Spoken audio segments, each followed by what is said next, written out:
Okay, so let us continue on our journey of algorithms which help us move off local optima, local maxima or local minima, and try and head towards a global optimum. So far we have seen a host of algorithms which were essentially deterministic in nature, which allowed us to move off local maxima. In particular, we saw this algorithm called taboo search, which allowed us to do that. Now, let us move on to stochastic algorithms or randomized algorithms, which make moves which are probabilistic in nature, which means that they may or may not make a particular move essentially. So, let us look at some variations here. Algorithms like hill climbing or beam search for that matter. So, we saw this example of beam search, where beam width was 2 and we were trying to solve this SAT problem, and we saw that we started off with a value of 3 and then we moved to 2 neighbors whose value was better, which was 4, and from there we moved to 2 neighbors whose value was 5. So, as you can see, as you go down, the value becomes better and better, but for these 2 nodes with value 5, all the neighbors had value 5 or less, and so therefore, the algorithm got stuck at there.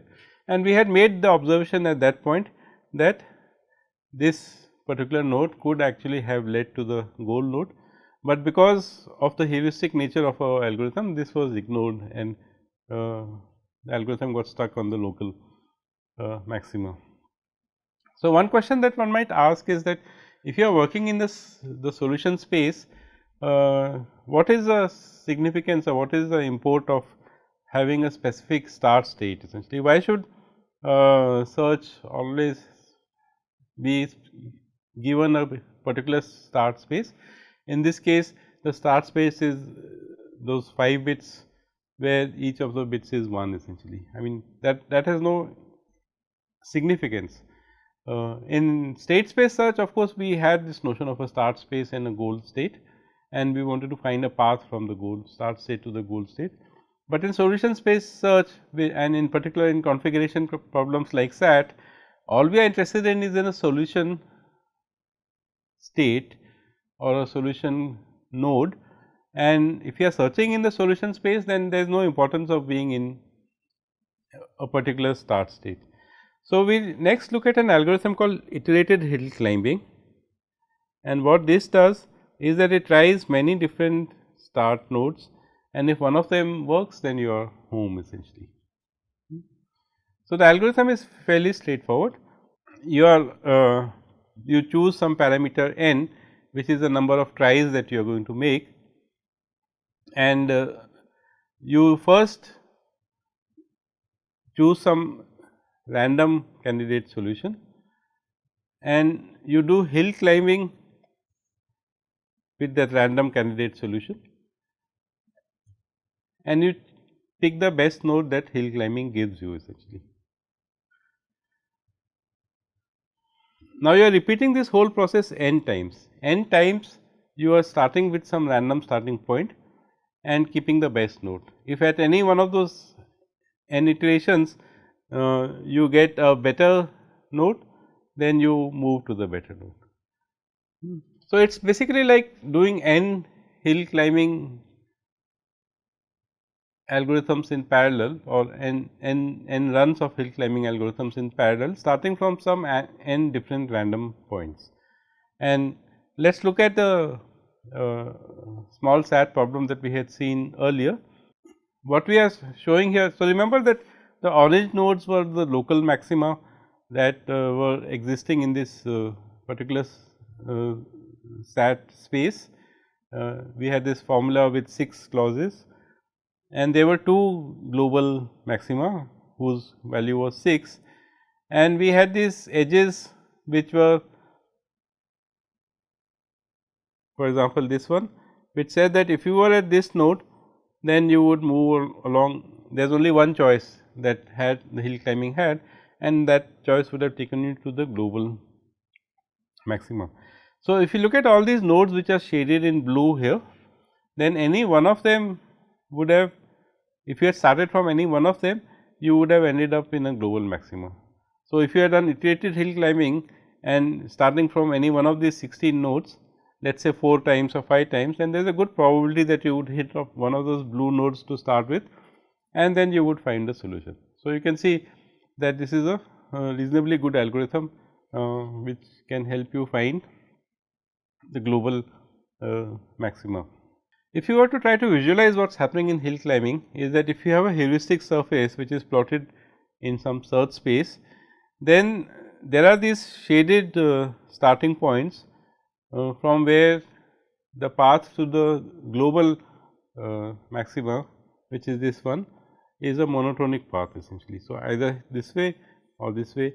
So, if you were to start with any one of these nodes, then you would end up in the global maximum. And what iterated hill climbing is saying is that you start with some random choices in different parts, and so one of these or more than one of these would take you to the goal node essentially. So, it will obviously work in many cases where the surface has a reasonably continuous shape essentially. Now, let us look at the other extreme of search essentially.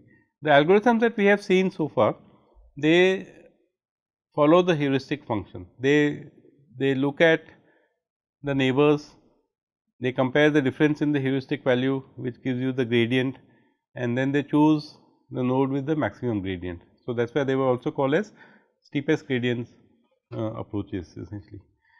At the very other extreme is this process of pure exploration.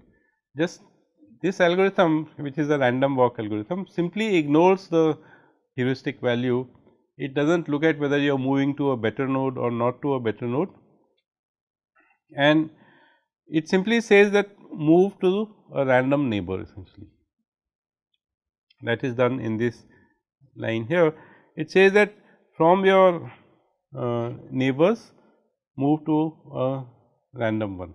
In fact, the way that we implement this algorithm is often a little bit simpler. It simply says choose a random neighbor and move to it with a probability half. So, if I write this algorithm here, choose a random neighbor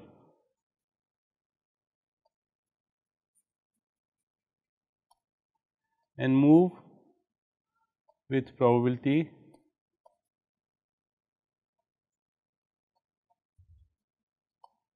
.5 or half essentially,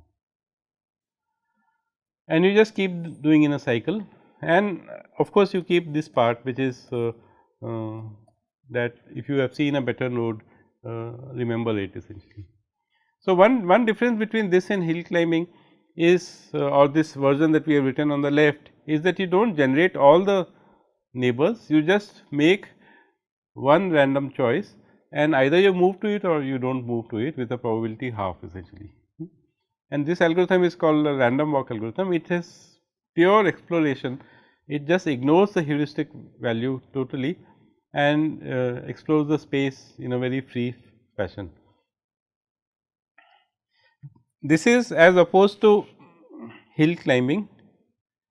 There is a little bit of overlap here, but let us hope we can read through this. So, hill climbing does pure exploitation. What do we mean by exploitation? Exploitation of the gradient essentially. Hill climbing simply exploits the gradient, and if the gradient says stop, it stops, otherwise it follows the steepest gradient approach. And we want to look at methods which are somewhat in between exploration and exploitation. Exploitation is good because it takes you towards the optimum, as the case may be maximum or minimum. Exploration is good because it takes you near areas in the search space essentially. And if we had a judicious mix of exploration and exploitation, maybe our algorithms will perform better. So, we look at an algorithm called stochastic hill climbing, and what it says is you choose a random neighbor, and if it is good in terms of the gradient or in terms of the difference in heuristic values or evaluation values, accept a good neighbor with a high probability. But at the same time, accept a bad neighbor or bad random move, but with a lower probability. So, in general you look at a random neighbor, if it is better you expect it with a higher probability, and if it is worse you still accept it, but with a lower probability. So, the tendency of this algorithm would be to move towards better neighbors, because the chance of moving to a better neighbor would be higher. But it would also allow you to move to a worse neighbor, because that is what you need if you want to get off a local maxima and head towards a global one essentially. So, you can see that this algorithm combines both exploration and exploitation. Exploitation because the probability of moving to better moves is higher, and exploration because it allows you to even move to worse neighbors. How do we define this, or how do we, what is the probability values that we choose? So, if we were to choose a function which is like this, which many of you will recognize as a sigmoid function, then the x axis shows the difference delta E between the values of the current node, the new node and the current node. So, new node minus the current node, and the y axis shows the probability of accepting that move essentially. So, you can see that at the place where the delta E is equal to 0, we have chosen the probability to be 0.5, which is like what you would do in a random walk essentially. But as delta E increases, the probability goes higher than 5 and tends to 1 as delta E becomes larger and larger. As delta E decreases, it becomes less than 0, the probability comes down and it becomes lesser than half, but it is still a positive value, which means that you could still make a bad move essentially. So, this stochastic hill climbing algorithm makes both good moves and bad moves, but it makes good moves with high probability and bad moves with low probability. So, it has a tendency towards making good moves. So, this sigmoid function is basically given by this expression 1 over 1 plus e raised to minus delta E divided by t, and where t is a parameter that we will discuss shortly essentially, that allows you to control the shape of this curve, as we will see essentially. This definition of delta E, where n is a new node and C is a current node, is for a maximization problem. For a minimization problem, it would be the negative of this essentially. Okay, so, what we want to do is to how to essentially now our choice boils down to saying that you want to do this stochastic hill climbing, but you want to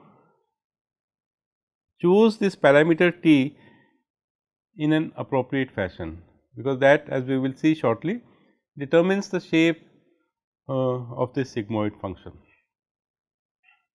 Now, the algorithm that we are going to look at gets inspiration from material science, and in material science very often people are involved or concerned with producing materials which have some good properties, and very often these good properties are associated with a systematic and smooth or nice structured arrangement of atoms, and typically such nice arrangement of atoms are associated with minimum energy state essentially. So, essentially they would like to so the process is as follows, that you whatever is the material that you are working with, you take it in a molten state or a liquid state and then you let it solidify essentially. But you want to make it solidify in a very controlled fashion, so that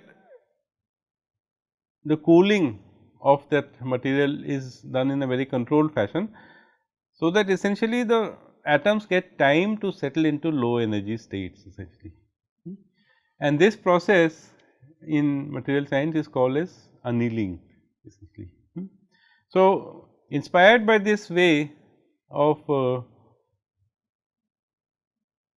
driving materials towards a low energy state, which you can see is a kind of an optimization problem, that you want the material to have the lowest possible energy, is this algorithm that we will study next, which is called simulated annealing essentially. So, it follows that process of annealing, and we will call this parameter T as temperature.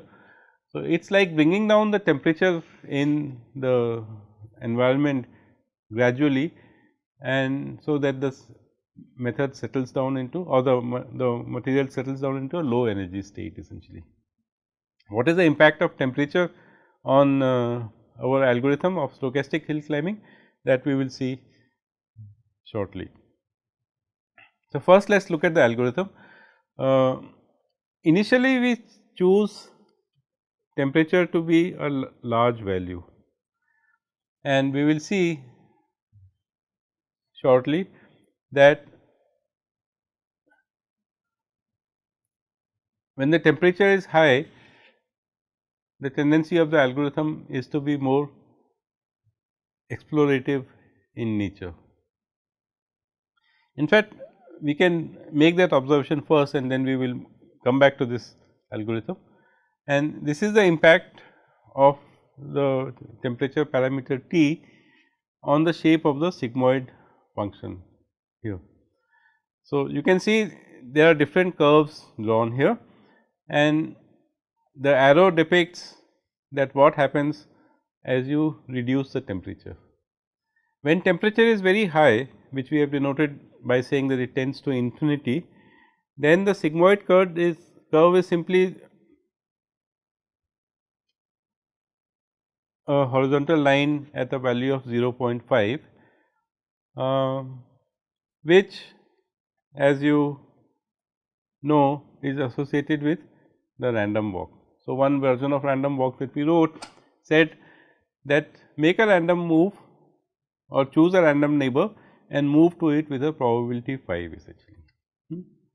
Now, as we decrease this parameter T, which we are also going to call temperature, the shape of the sigmoid curve moves as shown in this arrow here. So, initially it becomes like this, and then it becomes more and more steep, and when temperature is equal to 0, it is simply a step function. What does a step function mean? It simply says that if delta E is positive, accept the move with a value probability 1, if delta E is negative, accept the move with probability 0 essentially. And you can see that this step function is what would happen in hill climbing if you were generating only one neighbor. You generate a neighbor, if it is better, then move to that, if it is worse, do not move to that actually. So, there are these two extreme contrasts in behavior, all controlled by this single parameter called T. When temperature is very high, the nature of the search is explorative in nature, that it is likely to move randomly around in the space. As we decrease T, this curve starts shifting and becomes more and more deterministic, and eventually when T becomes low, it becomes like hill climbing.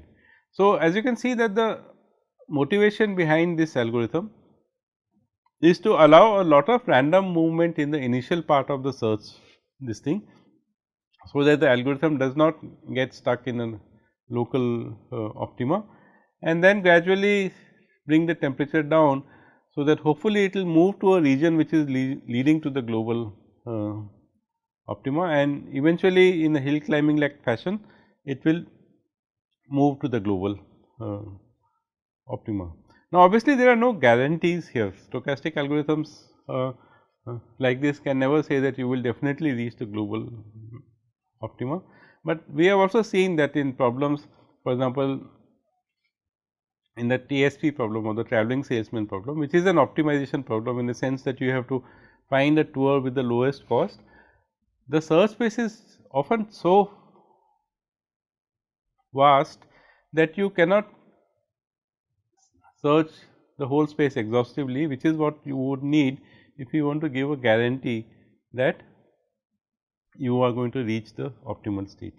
So, let us go back to the algorithm that we had started looking at.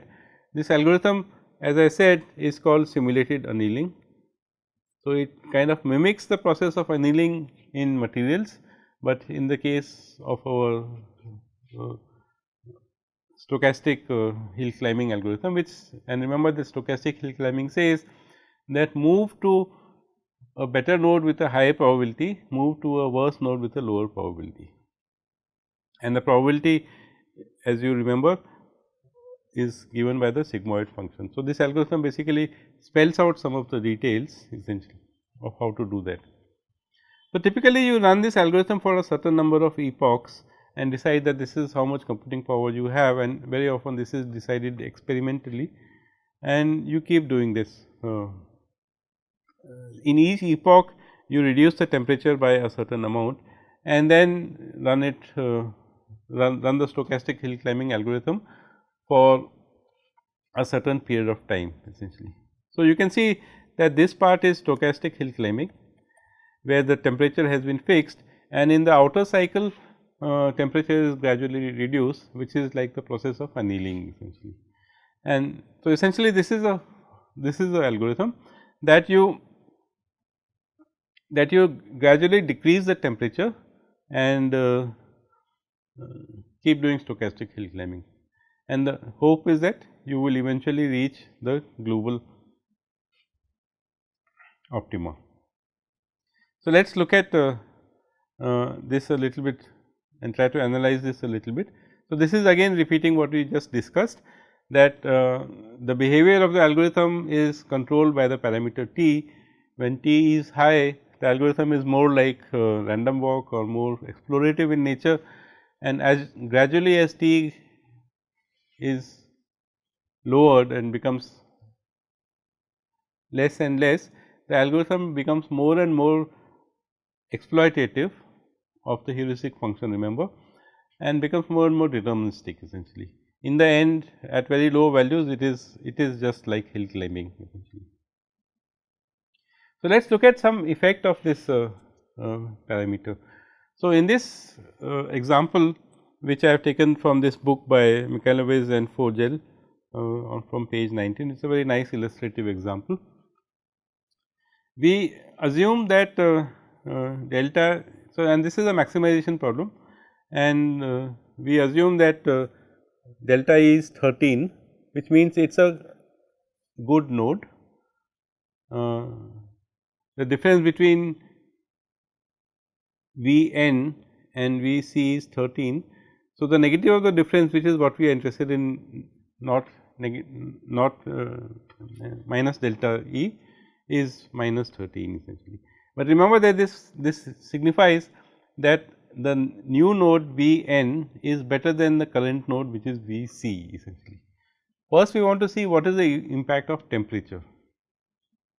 So, as we have already observed, when the temperature is very high, which in this case 10 raised to 10, the value of this expression e raised to minus 13 divided by t tends to 1, and correspondingly 1 over 1 plus 1 over 1 plus 1 would be half, and so at very high temperatures you can see that it is like a random walk, that it would move to this new node with only a probability 50%, even though we can see that the new node is better than the current node.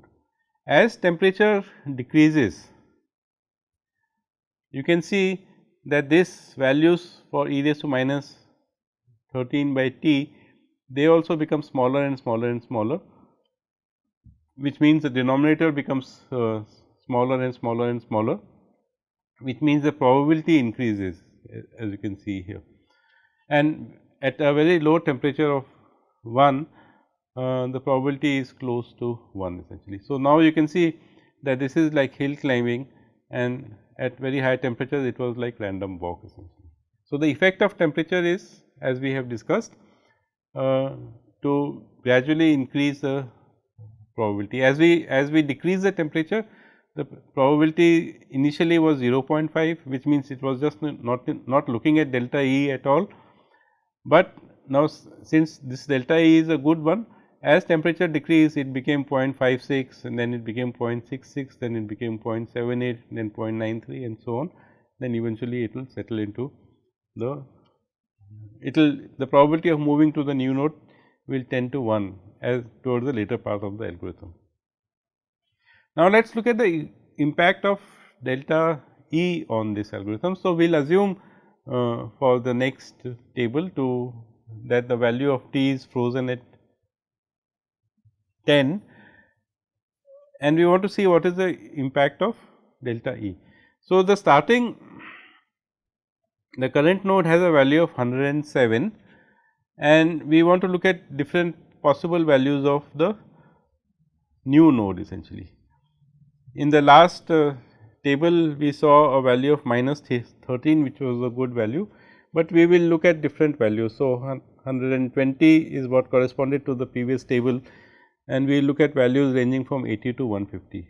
Remember that the value of 107 is equal to value of V c.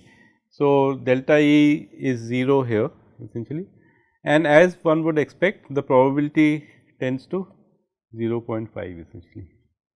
But as the node becomes better, which means it has a higher and higher value, delta E becomes higher and higher, negation of delta E becomes lower and lower, and the probability becomes higher and higher. So, as the neighbor becomes better, the chances of moving to that neighbor increase essentially.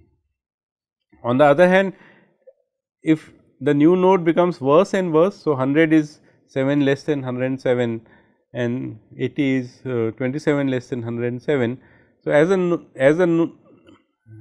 a neighbor becomes worse, delta E becomes negative, negation of delta E becomes positive, and the probability starts going lower and lower. So, the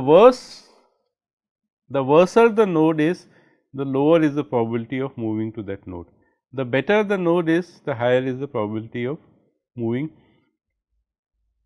to that node. So, this second table has shown us the impact of delta E on probability. As the node becomes better, the probability increases. The first table showed us the impact of t on the probability, that, and we saw this table for a better node, where the new node had a value of 120 and delta E was 13, and we saw that as temperature was reduced, the probability became close to 1. As a small exercise, one can encourage you to look at a worse node. So, for example, the node with value 100 or value with 80, and do this table for yourself, and you would see that as temperature goes down, then the probability will decrease from 0.5 to gradually tend towards 0 essentially. So, there are these two things which influence whether you move to a random neighbor or not. One is temperature. If the temperature is high, you move to that random neighbor, whether it's good or bad, it does not matter. But if the temperature is low, then you move to a random neighbor if it is better. For a given temperature, if the better the neighbor is, the more is the probability of moving to that neighbor, and the worse a neighbor is, the less is the probability of moving to that neighbor, but the probability is still greater than 0, which means that the algorithm will still make moves which are against the heuristic function, and in that process it still has a chance of moving away from local optima. So, we can also try to understand why simulated annealing works, and in fact, it works, and empirically it has been found to work extremely well, and it is a very popular optimization based method. And we can think of it like this, that if you are at a local maxima which we will call A, and if you want to move to another better maxima which we will call B, then you have to do a certain amount of work against the heuristic function, and that amount of work is kind of captured by the difference between the minima that you have to somehow cross. But remember that if you could somehow cross this point, then the chances of moving up will become better and better, because now that, so here you are going against the heuristic function and here you are going with the heuristic function, or you are exploiting the heuristic, or you are exploiting the gradient. So, when you move from A to B, then the amount of work you are doing against the heuristic function is much lesser than if it was in the other direction. If you had to move from B to A, then the amount of work you would do is delta E B, which you can see is much higher. So, since the stochastic hill climbing algorithm at any given temperature is has a greater tendency of going with the heuristic function, you can see that what you want is that in the initial phase, if you keep the temperature very high, then you allow movement in either direction. But gradually you start reducing the temperature and you hope that your algorithm will get stuck in on a slope when temperature comes down, so that it will eventually go to the global maxima. So, if you were to imagine when will it work well, if you had a surface which is a little bit like this, which is like a jagged heuristic surface. Remember that the heuristic surface is what defines the terrain that the algorithm is performing over this. So, if you had a jagged surface with very low differences between consecutive local maxima or local maxima in this case, then the amount of work one has to do moving from one maxima to another is not too much essentially, and hopefully the algorithm will be able to circumvent these small differences and climb up to the global maxima. So, if the surface looked something like this, then you can imagine simulated annealing would really work well essentially. You can also see that the footprint of hill climbing, and by footprint we mean the nodes from which hill climbing will take you to the global maxima, is pretty small in this particular illustration. So, even if you were doing iterated hill climbing, then you would have to strike at least once within this gap for your algorithm to work essentially. Next, we will look at population based methods, and by this we mean that we will work with a population of candidate solutions. We will look at two algorithms. One is called genetic algorithms, which kind of tries to take inspiration from the way nature does evolution, and those algorithms are also called evolutionary algorithms. And the second algorithm we will see is ant colony optimization, which also sometimes is called as swarm optimization, which also takes inspiration from nature as to how a colony of ants or a colony of bees for that matter happens to do things in a more efficient way than a single ant would do essentially. In a way, when we looked at iterated hill climbing, that was also a population based method. We could think of it as a population based method, where you have a population of candidates and one of them takes you to the solution.